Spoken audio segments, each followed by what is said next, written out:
Animator, designer, and director Steve Gordon entered the animation business as a fresh-faced 17-year-old. That wasn't his high school art teacher's plan, but when she sent Steve's portfolio to Ralph Bakshi, Ralph had the good sense to hire Steve immediately.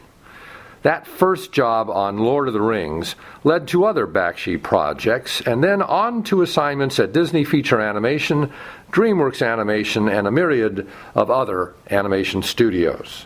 Early in his career, Steve developed skills not just for animation, but also layout, character design, storyboarding, and directing.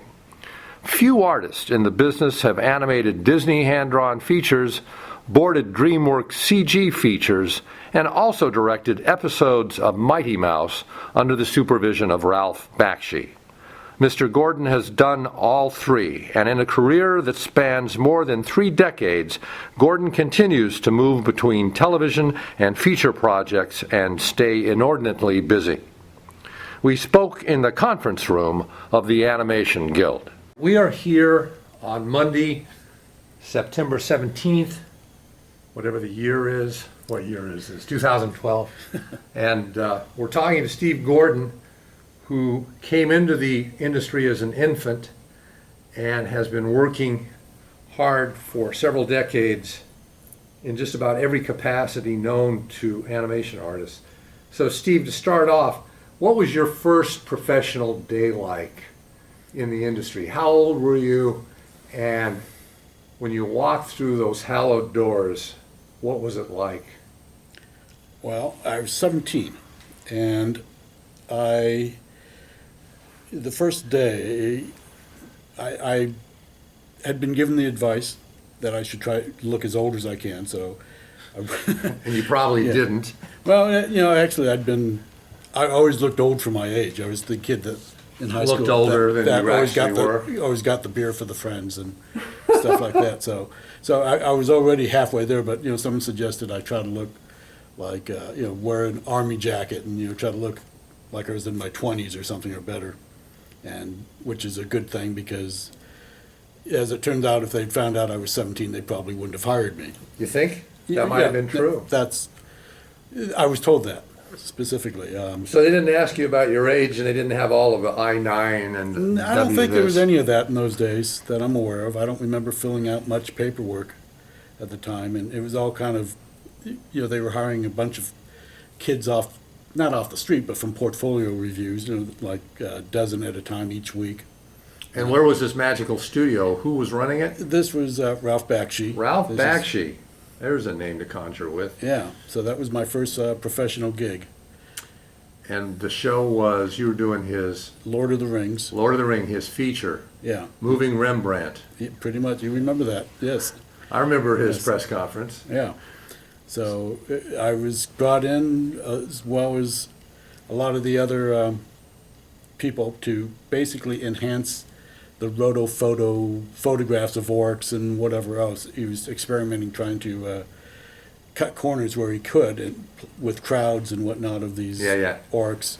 We were adding teeth and claws and. So you were tracing the live action and enhancing. Not even that. We were working directly on the photos. We were getting photostats that had pegs on them. Oh, and so you were just enhancing the photograph. Yeah, the backgrounds were on white sound stages, so there wasn't any background to deal with specifically. So wow. we were just kind of using the big, like Stabilo grease pencils to add, I don't know what it was, three-toed feet and things like fangs and whatever else we could add to it to make it look less like guys in costumes. And then what was the process? You would do this, and then they would high contrast Xerox it onto cell, and then they'd paint the cells as if they were traditional. So it'd be like, it was sort of a hybrid. Yeah, it was kind of like what Disney had done, kind of with Cruella's car and that kind of stuff. Yeah, that type of thing. Except he was taking it to a much bigger extreme, so he needed a bunch of somewhat competent artists that could somewhat do drawing. So he couldn't just hire people off the street, even though I think eventually it ended up being that, where he started hiring people off the street. Really? Well, wow. At some point he just had to have the backgrounds this was all on sound stages, so he could control the environment, but when he went to Spain, I think, to shoot the big Helm's Deep sequence. It was out in the countryside. So he Yeah, needed yeah. people to white out all the background. So I think he was hiring whoever and everyone. I think even Tim Burton was part of the whiteout crew Really? at that point, yeah. And that was all back here in L.A. Yeah, that was on Sunset and Vine. You must have had a pretty big studio. You must have had a whole bunch of people there. Yeah, he Couple must hundred? have had 3 or 4 floors on the old Sunset and Vine across from the Cinerama Dome. Oh, yeah, yeah, yeah. You know, and he had a lot of people there. Irv Spence was there. Some of the good old timers. Yeah, some of the old timers from New York, and some of the, Marty Terrace was there and complaining loudly about his kids, and Was he, so he was kind of using animators to animate and also rotoscoping parts of it and yeah, doing all kinds yeah. of There stuff? were actual animators doing traditional rotoscope, and some like Irv were actually doing real animation and such and whatnot. So that's what I did initially, was using the Stabilo pencil or whatever on the photographs and experimenting. And how long did that go on for? I don't know. Probably a couple months where I was doing that, but every time they kept experimenting and trying new things, because this is all pretty fresh and experimental with them. So whenever something came up, I happened to be one of the guys available because I was quick or available at the time. Worked along It quickly. happened. Yeah, Rudder Davidson was in charge of all of us at the time, and we were her flock, I guess. And yeah, so you all in one big room? Were you in? Yeah, a lot of us were. Yeah, it was a big. I think we were all on one floor at that point. The animators, the real people, the real studio was on another floor, and we were kind of. But all you guys working with the stats were on another floor. Yeah, trying to figure out what the hell any of it meant. None of us had a clue, or at least I didn't. Yeah. And so, at some point, Ralph, I don't know if he just liked me or saw potential or whatever. Did you have a lot of interaction with him? Did Not much. He'd come down every now and then, see what we were up to, and either nod his head or make noise or whatever. But I think Go through Rudder the was ranks kinda- and look and see what was going on? Yeah, we always heard that he'd come down and look at stuff while we weren't there or whatever. But I think Rudder was kind of his ears and eyes and stuff, and she was giving him feedback and whatnot. And you were one of the chosen. I think I was one of the chosen, I guess, because at some point they decided that they'd try me as an in-betweener for Bruce Woodside. Oh, yeah, Bruce. So he was actually doing some animation or rotoscoping or whatever, and he showed me the ropes or watched my huge mistakes on in-betweening and whatnot. And then at some point while I was still doing that, they gave me this huge scene that no one else wanted to tackle, of 3 horses running or something with characters on the back. It was this camera dollying with these horses or whatever, and Ralph said, "Here, give it to him," and I just kind of did it as time permitted and slowly made my way through it, and that was kind of the first. And they liked what you did. Yeah, well, they were just happy to get the scene done, I think. Yeah, But yeah, it yeah. was successful. I mean, I still look at it and think, that turned out pretty decent. I mean, it's all straight ahead rotoscope, but it turned out pretty You had decent. to tweak it. Yeah, I mean, you had to follow it through because a lot of it was a blur, too. Horses running in all these capes and scarves and whatnot. So I had to follow stuff through and figure it out and kind of keep an eye on things. And the legs were all a blur. So luckily I knew enough about horse anatomy to figure out what was going on. And so it turned out to be a pretty decent scene. So that was my first real animated scene. And from there I got a few more pretty much of the same level, which were just difficult scenes to do. So you were doing action stuff that you Yeah, had to. pretty much, You yeah. really had to sort of rethink the rotoscope. Yeah, pretty much. Where I had to kind of control it and make sure it played out and worked well. And so I was successful, and I got an animation credit, which Wow. probably was crazy at the time, but that's, for a 17, 18-year-old kid to be getting full animation credit. Yeah, That was on a good. big production Yeah, too. yeah, that was a pretty big production at the day. Kind of iconic for its time. Yeah. And of course, they went on and did more Lord of the Rings, which I think were almost as successful. And Yeah, well, Ralph had little to do with that, other than Yeah, but I think- Peter Jackson was a fan, obviously. I because think he used somebody some of got somebody got a piece of the action because of Saul Zaentz. Saul Zaentz, probably, I would think. Yeah, He had the rights, so yeah, I think the whole franchise did real well by him.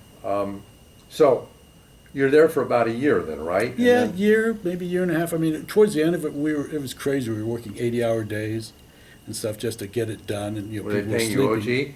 Yeah, it was all great money, especially for a kid in high school or out of high school.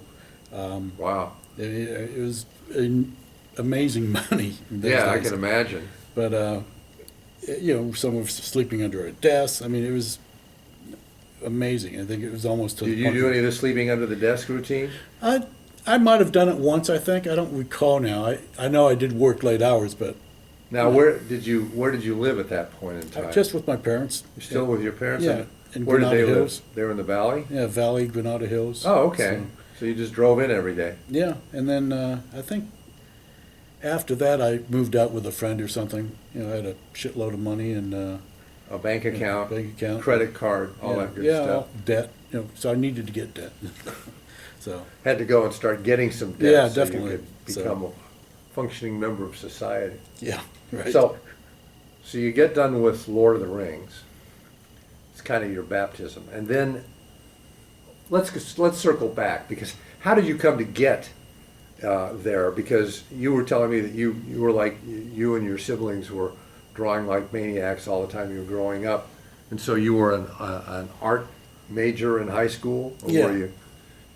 Yeah, I was fell into being an art major.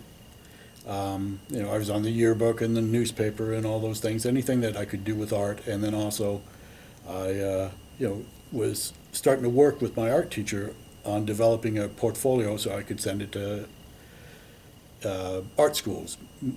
Mainly Art Center was my goal, was to get into Art Center at the time. I'd taken a summer class at Art Center Mm-hmm. with Carol Police, or we call her Before she became Carol before Police. she became Carol Police. Background and layout. Yeah, and taking some modeling classes with her, or life drawing classes. I guess it wasn't modeling, but but other than that, I was just getting my portfolio ready and trying to do what I could. My teacher felt that she saw an ad in a trade paper. I'm not even sure how she came across it. I don't know if it was Variety or what, but she came across an ad looking for portfolio submissions for Bakshi Productions. So she thought, oh, this would be a great way to get feedback on your portfolio, professional feedback, and maybe humble you a little bit, because being a high school kid, being the best artist in the school. She figured they'd say, "No, this isn't for us, kid, but what you need to do is..." Yeah, she was hoping for to take me down a peg or two and to get some critiquing that. Did you have a She swelled could- head as a high school Yeah, artist? probably, I guess. Like most artists in high school that are probably better than everyone else, they think they're the hot shot and don't Hawk of the come- walk. Yeah, and then they come upon the real world and realize, oh my God. There's another Yeah, when I artist out here that can draw better than I can. Yeah, so I did submit, and Yeah. we waited a while and finally heard back, and they wanted to hire me. So I think it was Was she shocked? Yeah, I think she was. It wasn't what she was hoping for, but Now, how close to the end of your senior year were you? I think this was still in the first semester of my senior year. Wow. So her and the other counselors figured out what I needed to do to actually graduate from high school, because they looked at the job offer and realized that I would be making more than they did at that time. And so, And they couldn't really tell you, don't take it. yeah, well, they thought, wow, this is, in fact, I think some of them were interested in seeing if they could apply at that point. But, so they did what they could to figure out how I could finish high school through going to night school and stuff. I only needed a few more credits or whatever anyway. Right. Because the senior year is pretty much, wrapping up. Wrapping it up, Yeah, so, taking that last history course. yeah, I think I needed one more math credit or English credit or something like that to wrap it all up or whatever. And Mm-hmm. so, they helped me work that out and then gave me the advice to not let them know I was 17. Yeah. Which turned in to be quite wise. Yeah, it turned out because, when Ralph finally found out I was 17, he said, I wouldn't have hired you if I'd known. So, of course, that might have just been Ralph. It's hard to say. Ralph but- being Ralph. Yeah, so, but it all worked out fine. So, Okay, so you've got your year to year and a half under your belt Yeah. as an animator with Ralph Bakshi, and what do you do next? You were telling me you went to Filmation? Yeah, I guess I didn't know what to do. I think I understood Ralph would be starting up something else. In fact, I think towards the end of Lord of the Rings, we might have even worked a little bit on Hey Good Looking, Yeah. wrapping that up a little bit, I think. And then from there, I got laid off, and then I didn't really need to work, but I'd heard everyone else was looking for jobs, and maybe I should too. So you got into the mix. Yeah, so I went to Filmation to see if I could get hired, and I did a horrible test for layout, and but they still hired me. Well, couldn't have been that bad. Well, I mean, it must have showed that I could draw, I guess. But clearly I didn't know what the hell I was doing, because they had to train me and show me what to do, which would only make sense. So, but it was worked out fine. I grasped it pretty quickly, because it wasn't that difficult. And, So the animator becomes a layout artist. yeah, I did layout for, I don't know what it was, 6 months or so. I sat in a room with Dave Stevens and Russ Heath and a few people, and so it was a good time on that level. And they were they were in Reseda at that corner. Yeah, that was right? that corner across from Jack LaLanne or That's whatever a it was. well-remembered studio, well-loved remembered studio. Yeah, A lot of people liked it. I mean, the product wasn't exactly what you'd write home about, but it was a good studio. It was a nice family type of situation. I met, the Hoovers and Dave Stevens and Yeah. a lot of good people there. In fact, I met my wife there. She was Really? in accounting. Yeah. Did you start dating right away? Yeah, not right away, but after a few months we started dating. and So you stuff. got married young. You were like, what, 20? Yeah, I think I got married when I was 21 or so. So you dated for a couple of years. Yeah. So we dated, and then, Took yourself off the market. yeah, that's right. And then from Filmation, I got a call at Filmation, and I quit Filmation to go work on Fire and Ice. Oh, yeah. Ralph wanted me to be the supervising animator. I don't know how many other people he called first, but Yeah, right. I figured. And you're all of what, 20? Yeah, 20, 21, yeah, in that range. At that point. And at this point, he wants you to be one of his supervising animators. Because at that point he knew who I was, and we had a good rapport, I guess, and he thought I could do it. I don't know why he thought I could do it, but so while we were waiting for Fire and Ice to get going, waiting for the script and stuff, we were working on some shorts that he wanted to do. We did a few shorts that just to kind of learn and play and whatever. At that period of time, Ralph did a whole string of features, didn't he? I mean, he did Wizards and he did... Yeah, well, Lord of the Rings was after Wizards. Was it after Yeah, Wizards? Because I remember seeing Wizards. I don't remember the chronology. Yeah, Wizards came before Lord of the Rings. In fact, I think Wizards was kind of his way of Setting it gearing up for Lord of the Rings. Oh, okay. Because I remember taking a date in high school to see Wizards and being real impressed with what I saw. Even though if I'd known better, maybe not. I don't know. Yeah, I just remember the Wizard pulling out a gun and Yeah. doing all that.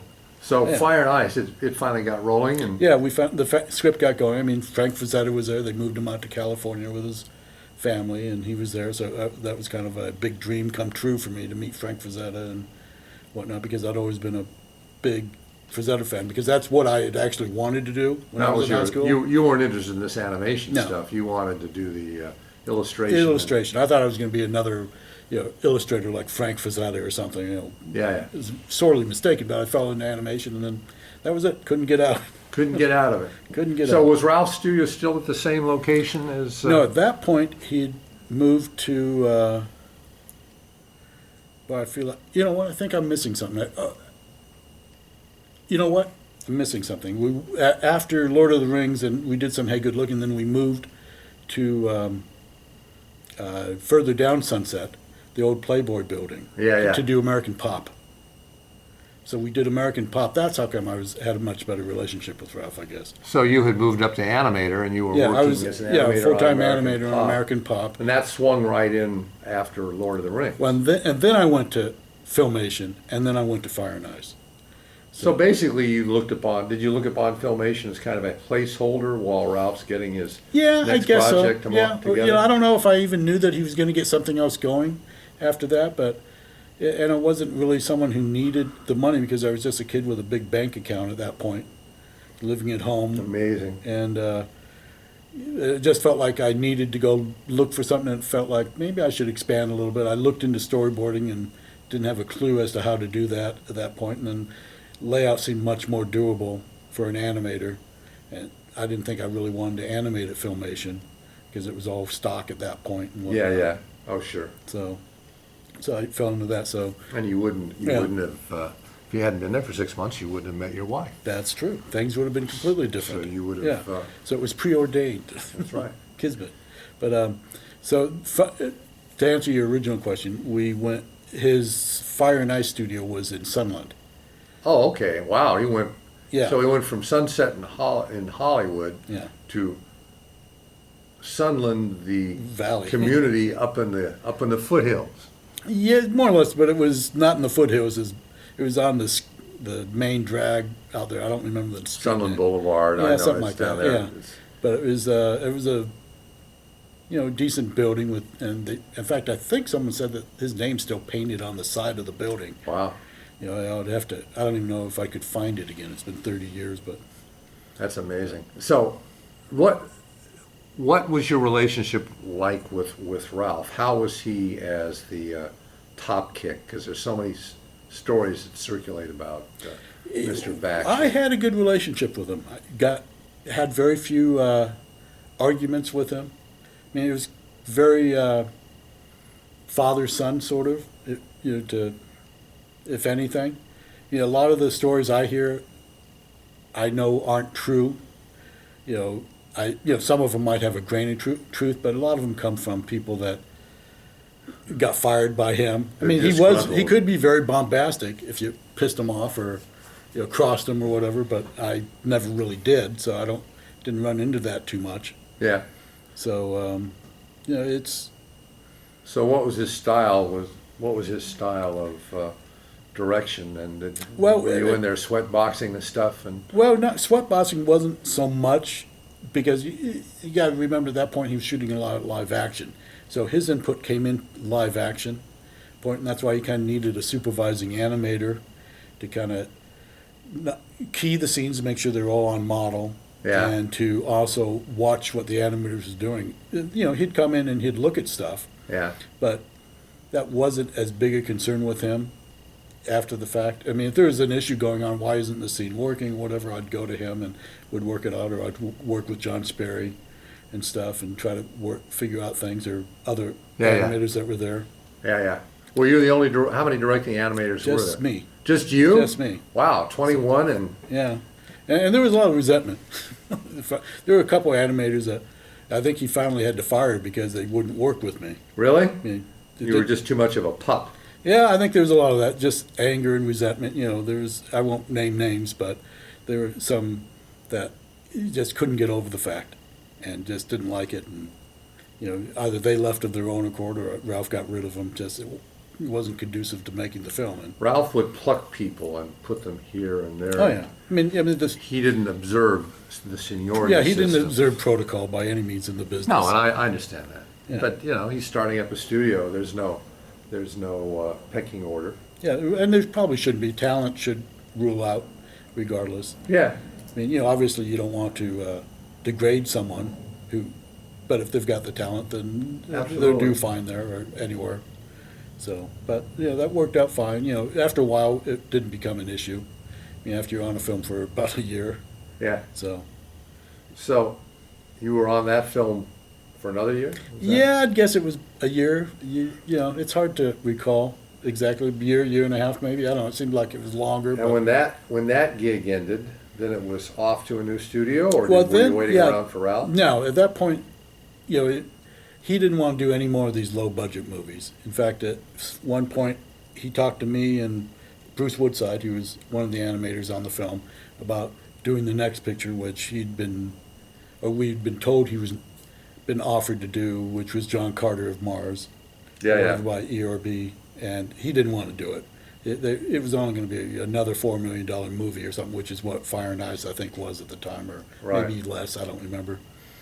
And he said, I'll have you guys animate it, because I don't want to do it, whatever. And Thankfully, that didn't happen because I can't imagine what a disaster that would have turned Yeah, into. well, John Carter seems to have a curse over it. Yeah, but that didn't go any too far. I doubt that went further than the initial approach, and he just wanted to see if he could get us interested in doing it because Bruce and I had kind of directed a couple of the, I guess, B sequences or whatever, or Fire and Ice. yeah, for Fire and Ice, with the wolves and stuff like that.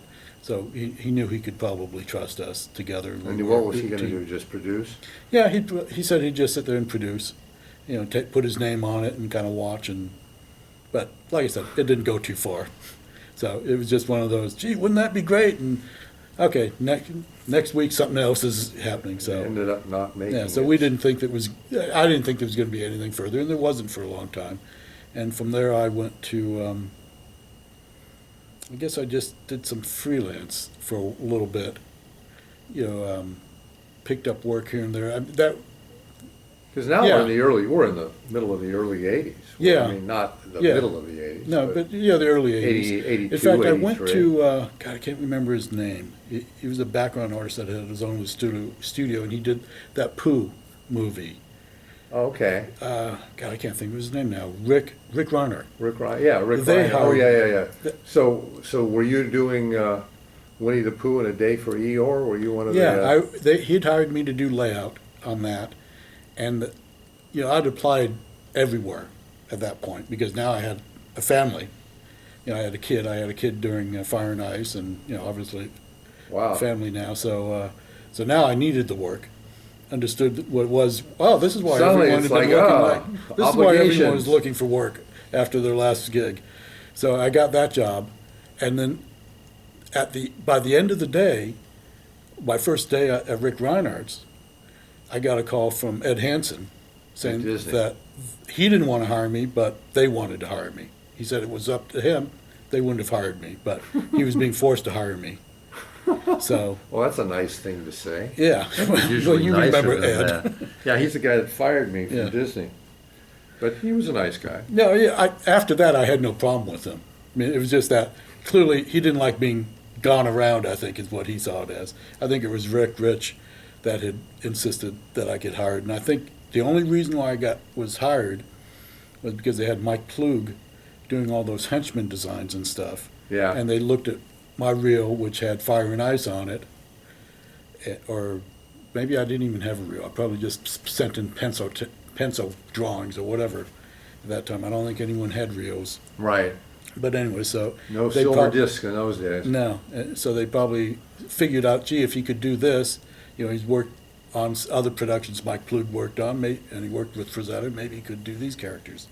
So I got hired at Disney and started, which I'd heard at the time was unusual to hire an animator off the street.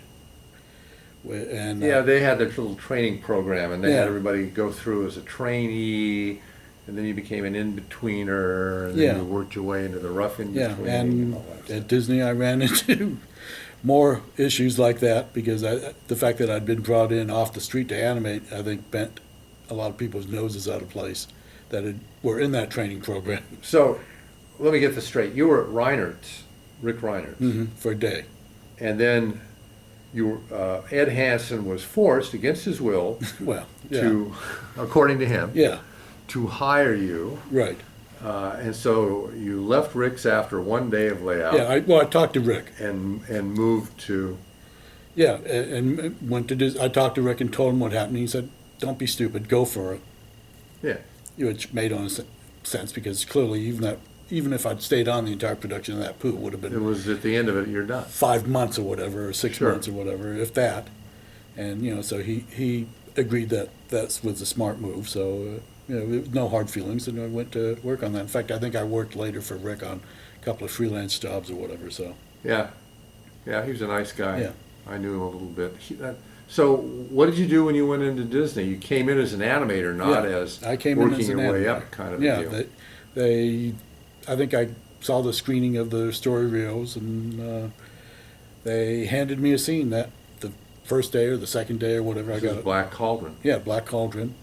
I think the first scene I was given was Dalbin's cat in a Okay. chair, reacting, tight shot of Dobbin's cat in a chair reacting to something he heard and giving a weird expression or whatever. Took me forever to kind of get the feel for working the Disney way, because up until then, everything I'd worked on, not only do you animate, but you do your own cleanup and everything else. So you're a one-man band, and here you're just doing the extremes, right? Yeah, doing your roughs and working out motion, being able to test it 5 times or whatever it takes, and it was just real unusual for me to work that way. You know, at Bakshi's, it was like you do a test, or you do a scene, you test it, you tweak it if there's a problem, then you go on, you move forward. You know, you're lucky if you could fix it. You know, we've got footage to get out, so don't give me any of this stuff lingering. Yeah, for sure. I mean, there was no chance to do it over again 2 or 3 times. So Disney was a real unusual situation. The fact that I had an assistant that was assigned to me, even though he didn't want to be assigned to me, he was. And but did you end up getting along okay? No, eventually I had to change assistants. I mean, I won't give names because I think we get along okay now from what I gather. So I won't bother him. Oh, when he's moved up and you moved around. He did very well for himself. So, but yeah, eventually, and at some point, once I got off of the cat, and they got the henchmen scenes available for me, I was able to hit my stride, and I guess proved the reason why they wanted me there, which is I did a lot of the action stuff, started doing Terran racing through the castle and escaping from the henchmen and whatnot. For the climax. How did you find the whole environment and culture of Disney's? How was it different than the sort of rough and ready world of Ralph Bakshi? Well, it was completely different. It's like going X-rated to G-rated. But as someone new into a place, it all felt great and sunny and shiny and pretty, and I didn't see the any nasty underbelly. I mean, the first indication I saw was when I found out the assistant that I had wasn't too happy with being my assistant. Did he tell you directly, or you found this out? I think I found that out, and I don't remember who told me. I don't know if it was my roommate who knew it, or I don't remember how I discovered it. Well, I thought we were getting along fine. What's the problem? Or maybe I had complained about the fact that his work didn't feel good, or didn't feel like he was giving mesh with what you were doing. Yeah, and so they assigned me a new assistant, and we worked out fine. My new assistant. So, and that all worked fine, and I ended up doing very well to the point where they started giving me key scenes of the Horn King and stuff. I got the whole Horn King death sequence or fight at the end. Once I moved off of Rick's crew, they put me onto Ted's crew, and they gave me that sequence. So that was kind of nice to end the film doing something that was pretty a little edgier than what Disney was doing. Oh yeah, and I guess that's probably why they got me to begin with, because they figured if I did Fire and Ice, I could handle a little. He's done the Ralph Bakshi stuff. Yeah, he can do dirty stuff. So that film wraps, and then that's about the time that film was in its final lap. Mm-hmm.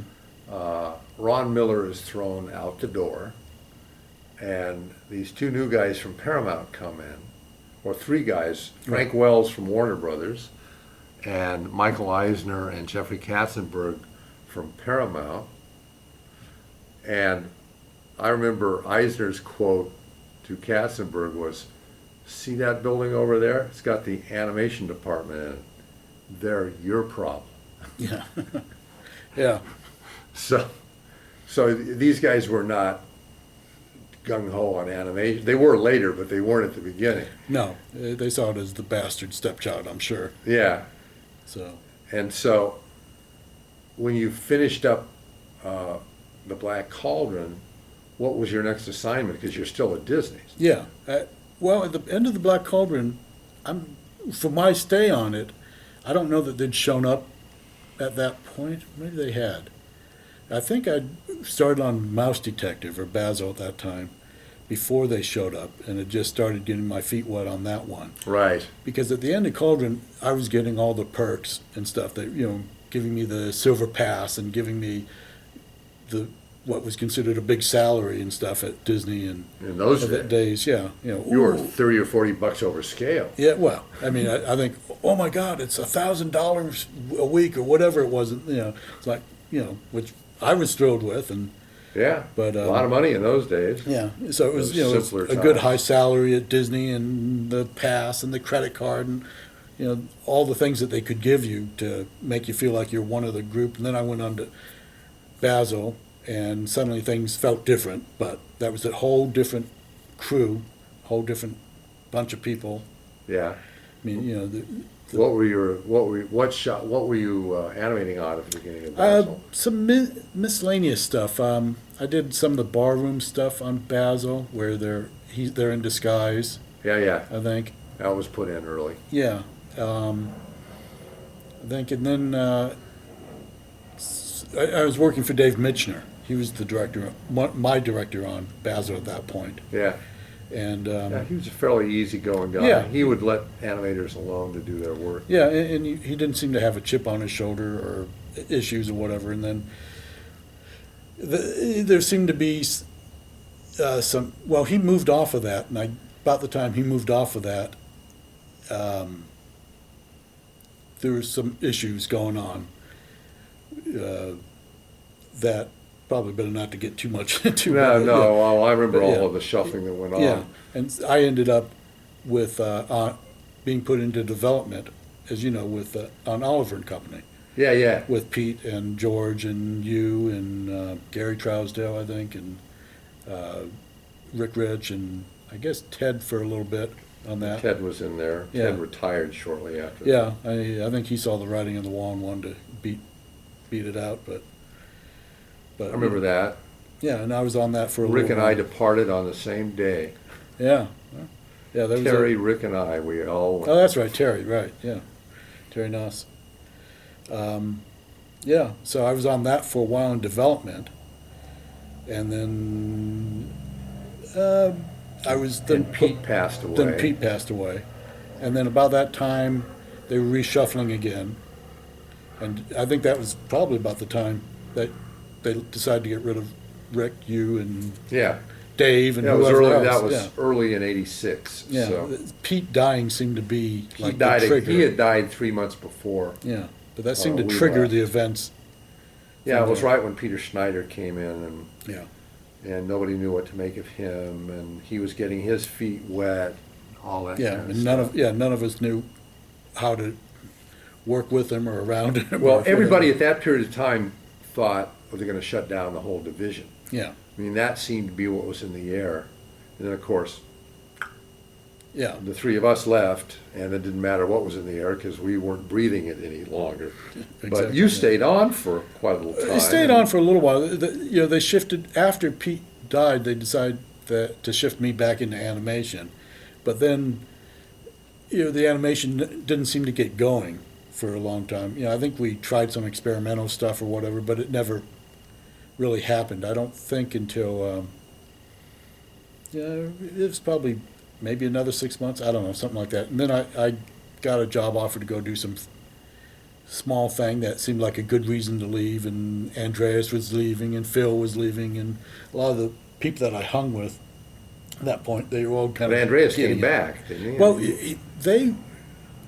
they were looking for a way out, and they ended up, I think, saying they got offered by Richard Williams to go move over there, and oh, yeah, work on yeah, Roger so they Rabbit. found a way out of there, and we're still part of it in a way. So they made a good, smart move for the most part. Yeah, yeah.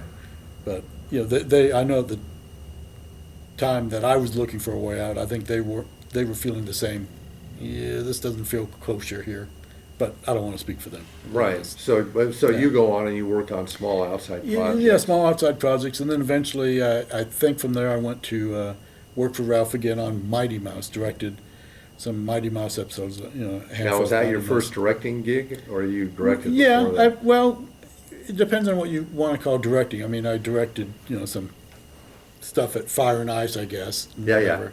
But that was technically my first real directing gig, especially for TV. So that was, and basically what I was doing there is I was covering, they had shows that they didn't think they could get done, so they hired me to kind of do everything, direct it, storyboard it, lay it out if necessary or whatever. And you did all that stuff. Yeah, so, it gave me some time to do it, and I only had maybe 3 or 4 shows that I did that with over the course of the time that they were doing the series, or the first season. It was like 13? Yeah, I think something like You that, did probably. like 3 of them? Yeah, 4 of them? yeah, probably 3, I guess, because the other crews were experimenting and making, wonderful TV and stuff. And So how was Ralph to work for on television? Was it pretty much like it had been on the features? Yeah, he was more out of it. Not he stayed out of it, not out of it. I mean, he wasn't out of it, Yeah, but he was. Yeah, he just kind of like, here's your stuff. off to the side Yeah. doing his He producer was thing. spending a lot of time trying to work out the other issues that Mighty Mouse engendered, I think, with story problems and network problems and stuff like that. So I rarely saw him on my stay there. It was just every now and then I'd come by and I'd see him or whatever and whatnot. But That it wasn't lasted, what, the better part of a year for the 3 episodes? Yeah, probably something like that. And then from there I went to, started working for Rick Rich, who'd left Disney and started his own Yes, company. Rick and I left on the same day. Yeah. So, he was obviously wanting to get a feature going, but in the meantime, he was doing these direct-to-videos that were keeping the doors open. Now, had you gotten to know Rick and have a relationship with him? Oh, sure.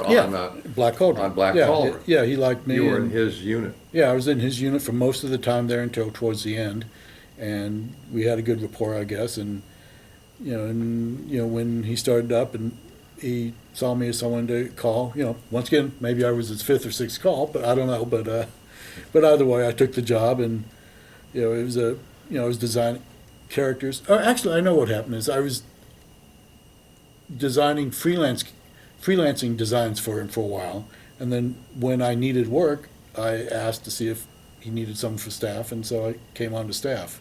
Oh, I see. Yeah, so I was kind of overlapping jobs. I did that a lot. Even at Disney, I was overlapping storyboard, freelance jobs, and layout jobs or whatever to make ends meet and do whatnot. And So you kinda were always diversify. juggling staff job with freelance Yeah. jobs that you do at night at Yeah. home and on weekends and all that stuff. Right, and I kind of picked up that habit while I was on Fire and Ice, because I'd work during the day in the studio, and then I'd take a lot of work home with me at night and freelance it, animated it late into the evening or whatever. So I kind of got used to that. That's what a journey animator does. Yeah. Keeps on trucking, Yeah, keep working. juggling different projects, and doing all that stuff. But then you became a sort of a key ingredient of Rick's staff, and you ended up being one of the lead guys on Swan Princess, which was his first Yeah, animated feature. yeah, I designed, for those director videos, I designed all the characters, and I was doing, a lot of the storyboard work. And then, after the first couple, he got back, he realized that this quality of the animation was real bad, and he figured out that it might have to do with the layouts. So we started doing key character layout here, Yeah. posing out the character stuff. So it was basically doing key animation, pose animation. And this is for and direct-to-video. Yeah, direct-to-videos. Now, did you see a big jump in quality when that started happening? Huge jump. I mean, it was like day and night, because they were told you need to follow these keys. And, I'd actually time out the sheets and go from key pose to pose. And I mean, we were having all the backgrounds drawn here. They weren't all painted here. They were key painted here, but Mike Hodson was doing all the background drawings, and I would put all the characters into the scene and pose them out for the specific moves. And we kind of, I don't know about pioneered that, but we did that when a lot of people were just sending stuff overseas at that point. So we kind of controlled it better, and we got a better quality. And, it still wasn't feature quality, but it was pretty good for TV level of Korean animation. Yeah. So. And then you shifted on to where they were doing all of it here for the feature, right? Right, Because- yeah, the feature was done entirely here. Yeah, first we were developing another feature, though. It was Rabbit Hill, that never seemed to, you could never get any traction on as far as sales, but the Swan Princess, or Swan Lake as it was called at the original title, it was developed. And you had a small studio with a big staff jammed into it, because I remember Yeah, it got huge. people for a while. jammed into Yeah. those rooms. Yeah. It We was, had a lot of people, a lot of the people from Disney that were laid off for one reason or another. Some of them even just left Disney to work on it and stuff, so. Did you have any freelancers that were at Disney during the day? Yeah, we did. We had a couple of people like that, and, we had several of their story crew that had quit and come work for us and whatnot, and Now, so. on Swan Princess, what were you doing? You were doing boarding, designing? Well, I designed animating? all the characters, or almost all the characters, but I wasn't really boarding per se. Every now and then I'd pinch hit on the boarding, but I was designing characters, and then I was supervising animator on that. So I'd work with everyone, and then I'd had a couple characters that almost, because of default, I ended up having to be the supervising animator on specific characters, because we couldn't find anyone to fill in. Yeah. Unfortunately, what that meant was I was doing tremendous amounts of footage and wasn't able to test it enough, especially after it was in between, to see whether or not there was stuff that I needed to fix. That's not the proudest animation of my career, but it got a lot done. But you were probably doing footage to beat the band. Yeah, I was. I think by the end of it, it wasn't a typical week, but I think the last couple of weeks I did 60 feet. Just, It's I like felt Dumbo. sick. Yeah, I felt sick to death after doing it, but I managed to get through it. But it means that it's just like, minutes off my disc, it's, done, and I don't Right. see it again. Cut it into the reel. Yeah, pretty much. At the end of production, it gets like that. Yeah. Oh, yeah. So Swan Princess comes to an end, and then you move on again, or did you stay Yeah. with Rick? Well, actually, the one thing, during Swan Princess, I moved up to Running Springs before Swan Princess started, Oh, yeah. while I was still on the video. So I was in an unusual position where I was supervising animator, and I'd come down once or twice a week to look at tests or take tests back up with me, because now everything we could do on videotape, and I had an Amiga at home I was shooting my own tests on. VHS tape. Yeah. Doing that, and so I'd work with people over the phone and, as much as we could over the computer, even in those early days and stuff, but it kind of gave me the freedom to do as much footage as I did, but also I was able to track almost everything that was done and stuff. Mm-hmm. But then after Swan Princess, I think we tried to continue on with some other shows, develop other features, and I don't think they were going anywhere at that point. Yeah, because I remember there was quite a long gap between another feature for Rick and that one. Yeah, well, I think, unfortunately, that came out and did poorly in the theaters. I think they were kind of, trying to keep their heads above water until it came out, hoping that it would do well, and then when it didn't, that kind of helped nail that coffin tighter. Yeah, that does happen. Yeah. So after that, I'm trying to think what I did. Swan's Prince. Or in- I or in went the- home. I was at home, still working, doing freelance gigs, and then I I got a job offer from a friend of mine, Boyd Kirkland, who was at Saban developing stuff, and would work together in the past. We worked You were together. telling me about that. We yeah. I worked with Rick, with Boyd, on some stuff when he was at Warner Brothers. And at Rick's, I trained him how to do character layout and stuff on Rick, so he moved on from there. And then so when a job came up, a directing job at Saban, he suggested me for it, and I got it. This is the old networking. Yes, in the that old days. I'm constantly talking to people about. Yes. The people that you train are going to be hiring you 2 years later. Yeah, absolutely. You stay friendly with everyone and be good to everyone. That's right. You have to learn to play well with others. Yes. So I got that gig as Saban directing on a show called Pigs Next Door, which was kind of really a fun show. It was, Sounded like you tell me again that the voice talent was phenomenal. yeah, You it had- was. Yeah, it was John Goodman and Jamie Lee Curtis and there's the guy from Cheers that Pixar uses. I can't think of his name now. Oh yeah. I know the Cliff guy. Clavin. I can't think of his real name. He was on it, and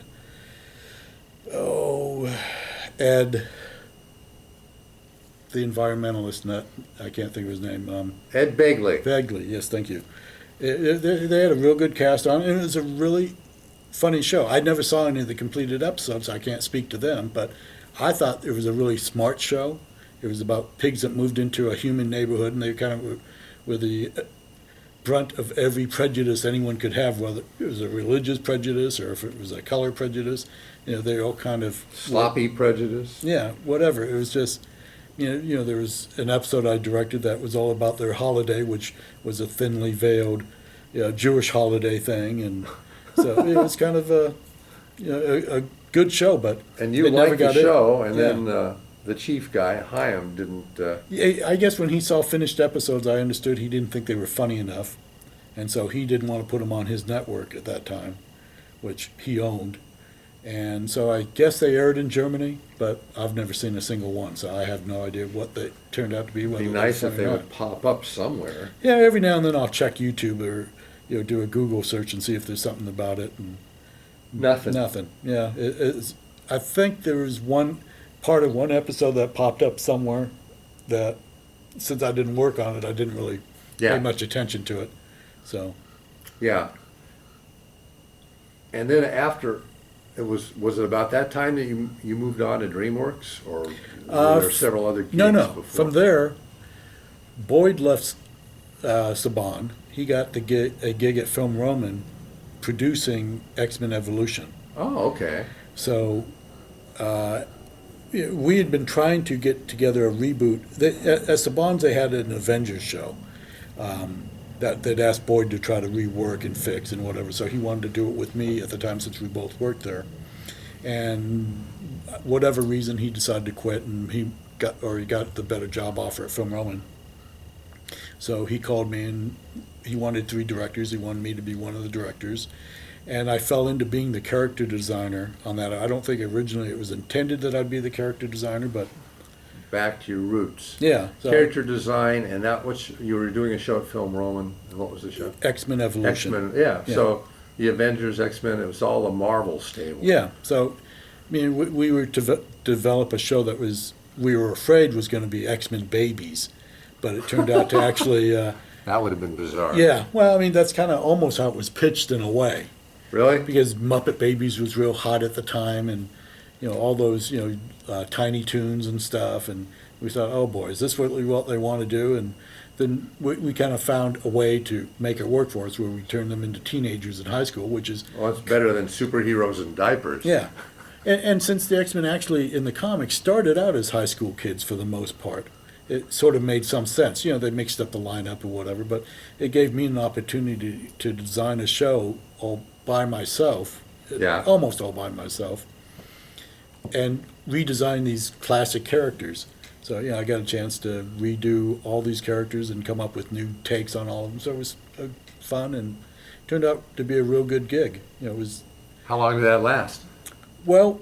How many seasons? Well, it was a 4-season show, but what happened is at the end of every season, the directors got laid off until the shows came back in color. And at that layoff, because there was always the lag time. Right. You'd finish sending the last show. You'd ship and, the last show. And then there'd be months before the next show And they showed didn't want up. to keep you around. Yeah, so I went off and did freelance the first season. I don't remember what it was I did. Maybe that was when I went to work on the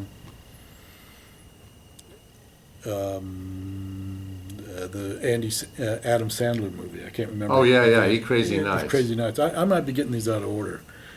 That was No, I in think there. that was it. I think that's where I went to work for a couple months. Down there in Culver City. Yeah, and then the second season started up, and so I left Eight Crazy Nights, but they wanted me to continue freelancing animation on that, so I did that in my evenings. And I went back to the second season of X-Men Evolution. And then at the end of that one, when I started doing my usual looking around for the interim,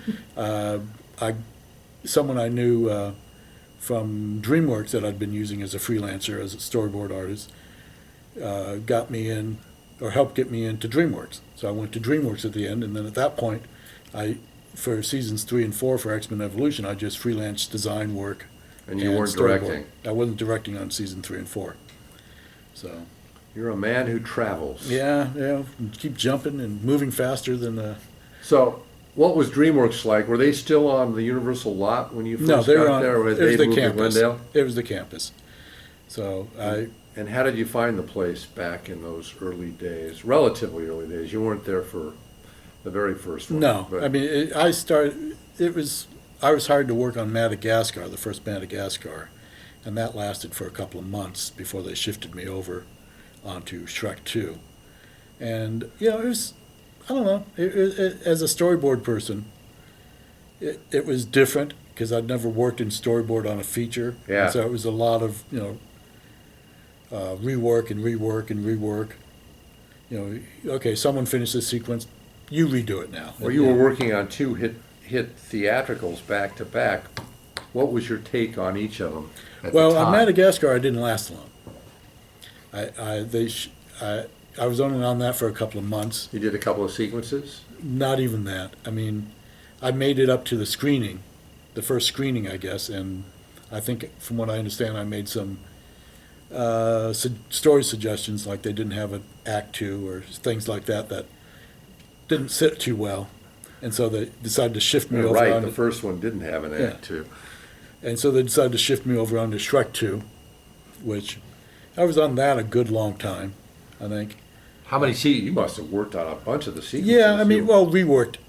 Yeah, it had already been boarded to a large degree, and then it was being reboarded, and I was on for the reboarding, and then the other reboarding, and then So were you on it pretty much until they finished with the story work? pretty close. I was up until the very last couple of passes, I think, and if you know how they work there, I mean, they could have 10 passes on the story before. And you were there for past 3 to 9 or 3 Yeah, to something like 8. that. Yeah, I mean, I was on there for a good long time to see. It got to the point where we could see that there were problems, and everyone knew what they were, but no one knew quite how to fix them. And then they shifted me over onto Over the Hedge, and then obviously someone fixed the problems on Shrek 2. Yeah. So Well, it's a funny picture, but did Yeah. you, what was your feelings about it as you went to the crew screenings, or I'm assuming you went to some yeah, of them? I did. I went to the screening on that one, and I was real happy how they'd managed to Pull everything together. hold it together. Yeah, it was. A lot of the story that was there when I was working on it was still there, but someone had found a way to tweak it just enough so that it all worked. Yeah, and it seemed like a good picture, and obviously the audiences Made a liked it lot, huge yeah. amount of money. Yeah. So And then I was on Over the Hedge, and the same type of thing. Where except that was, I started early on in its infancy on Over the Hedge, where everything was up for grabs, almost to the point where it was like, okay, what story do we want to tell? What do we toss this out? Do we toss that out? Can we bring this character in? Yeah, everything was up for grabs, and I was on that for quite a while before moving on. do you stay with 1 or 2 sequences, or do they hop you around? They hop you around pretty much. Yeah, I mean, you work for, you could work for a month or so on a sequence, and then suddenly it's like, okay, you know what? Look, we want to sit and look at that and think about it, and then why don't you work on this for a while? And then and that early on a film too, there's just a lot of sitting around thinking about all of it. Yeah. We had more story meetings where we were just talking and trying to come up with story beats and theorize what type of movie it was, and anything could have been anything at that point. One point it was going to be just this character's a con man, or maybe they're both con men, or maybe it's the music man, maybe it's where it was going Spitballing everywhere. ideas. Yeah, it was just all over the place, and that's why they take so long, I guess. Yeah. So now you left the feature before that thing got Yeah, before it even got to the final stages. They just, if you're familiar with the feature, that just introduced the idea of the bear when I was still there. Which is And the opening. Yeah, they'd just come up with that, gee, the bear could be the antagonist. But at that point, I was pretty much moving on my way out and You headed had somewhere else. taken employment elsewhere. Yes, which seems to be my standard. I know there are several like you that get happy feet. Yeah. and move on. Well, yeah, I mean, stupidly, it's like, I should be doing something better than this, and this looks good over here, and The grass is always Yeah. greener. yeah. So from there, I once again got another offer from Boyd, who is now doing these direct-to-videos for Marvel, and it was going to be a big deal. We're going to do 6 or 8 or whatever of these things, and first one up was Ultimate Avengers, direct-to-video. These had never really been done before. This is over in Westwood. They were doing them, weren't they? Were they there? Yeah, it was Westwood, West LA area, Yeah. or whatever. I just remember the studio. Yeah, and eventually they moved into the valley, but I wasn't with them at that point. This was on Santa Monica Boulevard. Yeah, I remember. Yeah, I remember.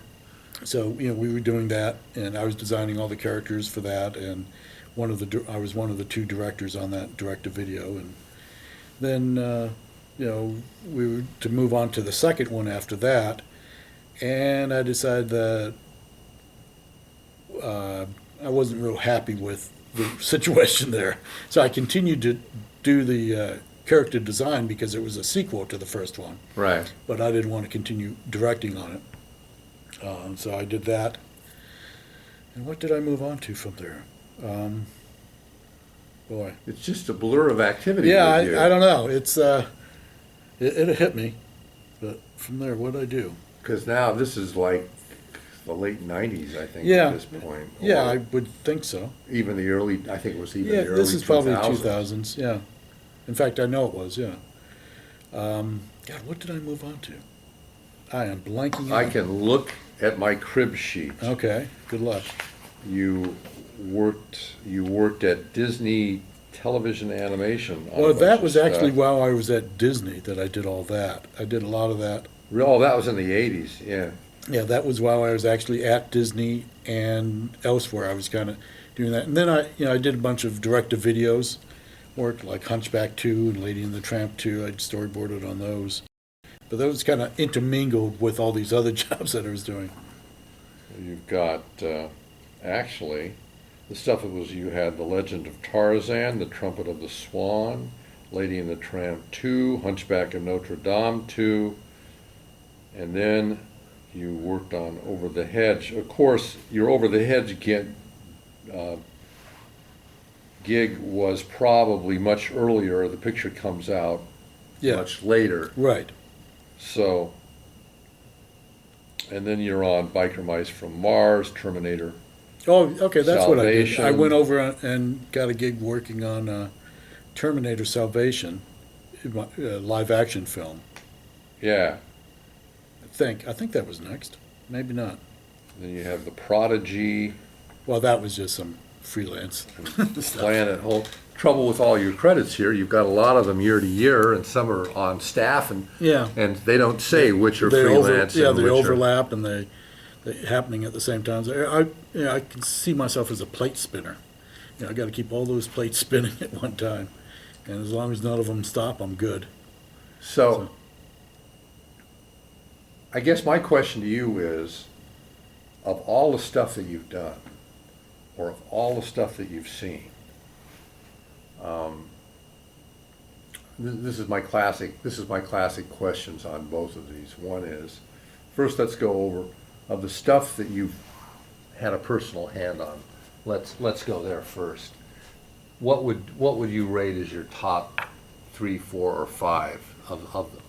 Because you've got literally a bajillion credits on a bajillion different things, and you worked for Disney Features and Disney Television Animation. You've worked for DreamWorks. You've worked for independent shops. You've worked on Marvel projects. Yeah. You've worked for any number of large and small studios. And at the end of the day, of all of that stuff over 3 decades, what would you say, how would you rate your favorite things that you worked on?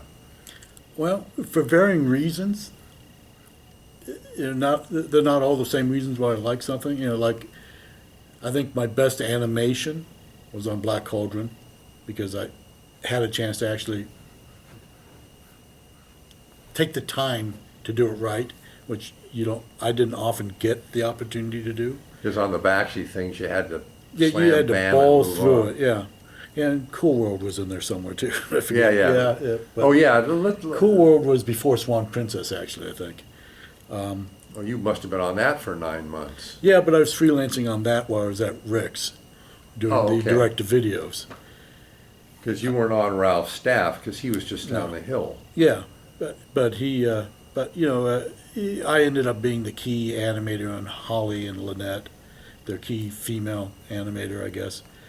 But even as a freelancer, but that was while I was just doing the direct-to-video stuff for Rick before Swan Princess got rolling. So you weren't overwhelmed with footage from Swan Princess at that No, point? it kind of worked pretty nicely where I finished Cool World and then we started up Swan Princess. Oh, okay, so it sort of dovetailed. Yeah, but anyways, Nicely. to answer your question, animation-wise, I think my best animation was on Black Cauldron, and some of the stuff I did for X-Men Evolution, the walk cycles and the dances that when necessary. A lot of times we'd have to have these scenes of the characters Yeah, dancing, yeah. and so I did a lot of that myself. And in fact, I still put it up on my website as stuff I've done. Which gives me an opportunity to ask you something I've asked other animators. Although most animators that I've interviewed are principally animators, and they haven't done, some of them have, but a lot of them are animators first, last, and always. They don't, and they thumbnail what they're going to do. But since you've sort of run the gamut, you've storyboarded a lot of stuff, designed a lot of stuff. When you're animating, what are your thought processes on it? It's like, because Wooly Ratherman told me a jillion years ago, there's animators that go pose to pose, and then there's straight ahead animators. And do you use both those methods, or? Yeah, when I'm animating, it depends on the type of scene, but usually I'm a pose to pose guy, unless it's an action scene. If it's an action scene, and then I might have a final destination that I want to get to, but I'll just start and move towards it. I find it hard to go pose to pose if it's a action thing. I mean, I might have a couple of thumbnails that I've said I want to hit this pose or somewhere in the scene and aim for it. For the action stuff, you're straight ahead, and then when you've got character stuff, character I'm acting, usually doing pose to pose and trying to find it, and that way. And then then I'll have to back up and go straight ahead when I want to do overlap and things like that. Kind of a different discipline. Yeah. So. And then, when you're doing storyboard on one project or another, what are your thought processes there? I sort of know the animator thought processes. Overlap, straight ahead, pose, all the stuff. Yeah, it's hard to say. Each storyboard job is a little bit different. TV's different than feature, and What do you animation describe features. the differences? Well, TV, I mean, you're locked into a script for the most part. You've got a little bit of breathing room, but pretty much the script is king, and you have to follow that. Honor the script. Yeah. You can't deviate a whole lot. You go too far off the script, then you've screwed someone else up who's doing the other section, or screwed up the timing of the pacing of it. The director's counting on you. And your acts and all of that stuff. Yeah.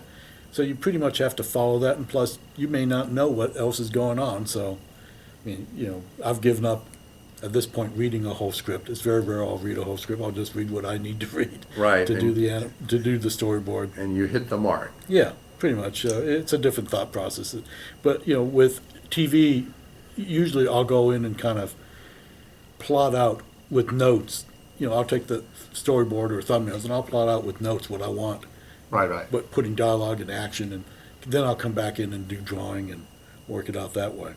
With feature, you just have to start finding a handle on the sequence. It might be somewhere in the middle. It's like, okay, I know this is a section I understand, or a couple drawings I want to get to, and then you go backwards, and then you go forwards, and you can, or there might be a couple like that where you have to kind of go in between. And but you're not locked into the script in the same way. Yeah, that's right. That's where you're creating a lot more. If you come up with a better idea than what the script indicated, and a lot of times they hand you script pages and say, this is just general. This is the idea for what you're doing. Extemporize. Right. A lot more creative freedom by any means.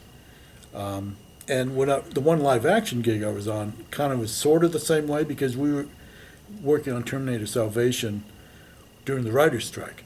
And so they couldn't go back to the writers to get a revision. They needed one. Right. So they were letting us. So you were sort of revising on the boards. Yeah. I mean, we were to the director's description and suggestions and whatever else, but we were kind of working more like you normally would in a feature animation as opposed to. Now, did that stuff stay in? Yeah, I think so. A lot of it, I think, a lot of that planning went into it.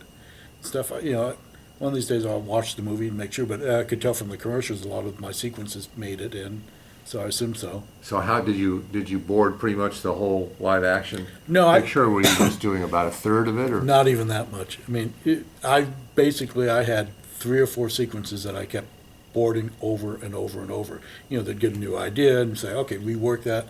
Very much like how animation boards, feature boards work. And they couldn't go to the script writer because there weren't any. Yeah, at that point they didn't even know how the film was going to end, and there's arguments about this and that. But I assume they eventually worked it out for good or bad. Yeah. Did they? So ended up probably boarding the ending before they wrote it. That could be. I mean, they moved, but at some point they moved to New Mexico for the production, which is where they were going to film it. And so they, I think, only ended up taking one board artist with them. So, they let the rest of us go before the production was finished. So, Yeah. All right. So we've covered boarding, we've okay. covered animation. How about Okay. design? Design. Usually, I'll work with the producer, or if it's a director or something, but the producer is usually who you're working with, and try to figure out who the characters are, what their purpose is, whether it's a description of the character or we just start discussing, well, I see this character as like Angelina Jolie or something, or, something to kind of get a handle on it, or start playing with it and trying to, and we might do 3 or 4 stabs at it, and it's just like, well, I like this attitude, but I don't like this costume, or, the costume doesn't fit, or, I like this hairstyle, put it with this. A lot of mix and match and stuff until it starts to feel like a character that everyone's happy with. So, and I'll do, like for a show like X-Men Evolution, well, almost anything that I've done character designs for, I guess, I do a lot of research, costume-wise and stuff, because, I'm not, On the superhero stuff, do you go back and look at the comics, and well, you do a little bit of that. or you look at the earlier stuff that was done? We'll look at some of the. I looked at some of the comics, but because I was really unfamiliar with X-Men, I hadn't read X-Men since I was 10. Back when Jack Kirby was still doing X-Men or whatever. Right. So I didn't even know who Wolverine was at that point. And I'd been hired to design him, so I had to kind of refresh, or not refresh, but figure out who all this was. All these characters were, and kind of get a handle on them and figure out what my take would be and so forth. So, You're not how tied down by the I mean, you've obviously got to get some elements of the look of the comic. well, some they left us pretty much alone for a lot of it. The only issues they had on that particular show, Marvel, was they wanted to make sure that Wolverine had some sort of weird hairdo, and I found a way out of that because I always thought that looked goofy when looking at it. Right. And they wanted to, there was something else. Oh, they wanted us to make Sabretooth look more like the film that hadn't come out at that point. Yeah. And they didn't want to show us any pictures from the film, but they said, well, he's got like a trench coat on, or, what can you do with that, or, so. Sure. And he's got long hair, So, but by research on that, on that show, it wasn't so much just the comics that I was looking at, because I'd had to do that too, but I was looking at fashions for teenagers. I had all types of fashion magazines and teen magazines that I was looking at, and So you're pulling a lot of things into it. yeah, trying to figure out, you just overwhelm myself with, try to figure out what it is, what is hip, what is not, because, I'm clearly at this point not the hippest guy in the room. Well, yeah, neither So- of us. We're a little, we're no longer 20.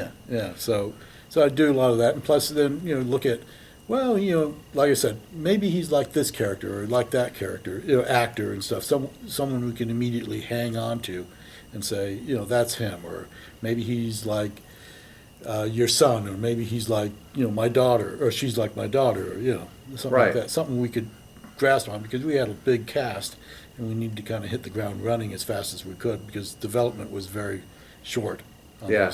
on TV productions. Yeah. So. So that runs that gamut. Now, my other question. Growing up, as you come into the business, what were the 4 or 5 projects, which you had nothing to do with, Yeah. that you thought, yeah, that's great, or yeah, that inspires me, or, everybody has their early Disney favorites. Yeah. But whether it's television, whether it's theatrical, feature animation, all that stuff, do you have any that? Yeah, I guess. I hadn't thought about that much. But, as far as Disney films, I remember particularly liking Sword in the Stone, and I think it was the drawing and the look of it, not so much the story. I don't think especially now, I sure don't think much of the story, but I sure liked a lot, I guess, that milk call look. And That Xerox and that. yeah, the square Line fingers and presentation. just the way he handled shapes and designs and stuff. As a kid, I'm sure I wasn't aware of it, but I know that stuck with me. Yeah, yeah. And I think I also liked Peter Pan. I mean, obviously not. I didn't see the original when it came out, but on rescreenings and whatnot. But that story, I Disney think, animated, yeah. I think that story had more to do with it than what they actually did with it. But it was always a favorite as a kid growing up. And then And those are interesting because those are design-wise considerably different. yeah, And the completely. looks are considerably Yeah. different. Yeah, and I'm not sure that I like them for the same reasons. I just know that they stuck with me, and I couldn't even really tell you exactly why. Yeah. And I know before I fell into animation, I think I may even mentioned it, I took a date to see Wizards, and that really hit me. Like, wow, this is the first time I'm seeing someone actually do something Wow. that Edginess. yeah, edginess, I guess, or, really balls to the wall type of, not a great movie, but there was something in there. There's He like, used he used a lot of edgy words in that. Yeah. I still remember that. Yeah. Yeah, and plus, I was really into Frazetta at the time, and so that kind of, felt like it tipped right into that thinking and whatever, and I think that's what he was doing. So it really hit me at that point. I watched a lot of the Saturday morning TV stuff, constantly, the Yogi Bears and the Huckleberry Hounds and the Flintstones and the Filmation Super Friends stuff and whatever, saw all that stuff growing up, and that, was all part of the Was there fabric. anything that hit you harder than others? I mean, because a lot of it is, Well, I think growing Pretty up with reading, I read a lot of comics when I was a kid, and so I think probably the superhero stuff kind of made a bigger impact. It's like, wow, look, they're moving, even though it was horrible.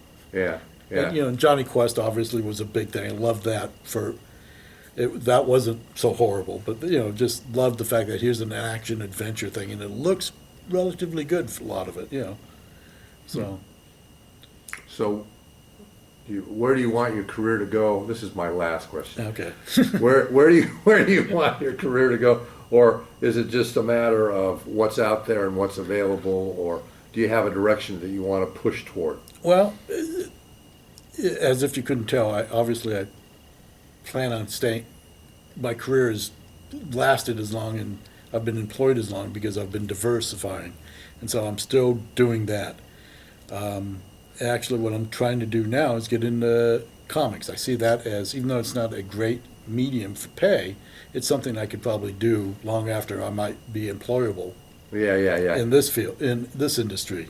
I can sit at Absolutely. home and do, and so I'm actually working on a couple of graphic novels with a subsidiary of Dark Horse, based on old pulp stuff. One of them's an Edgar Rice Burroughs thing, another one's based on an old pulp thing, Werewolf in Paris.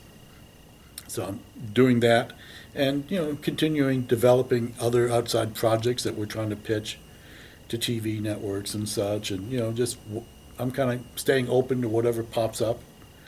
So you've got a lot of arrows in your quiver, and you plan to use them all. Well, or at least have them available to use. Yeah.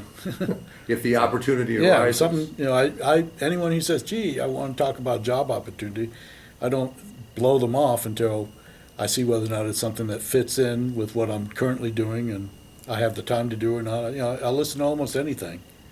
Bring me a pitch, and I'll go for it. Yeah, I've done some spec things for, some voice actress asked me to do design work for a project she was pitching and stuff. It's like, fine, if it goes somewhere, pay me. If not, then.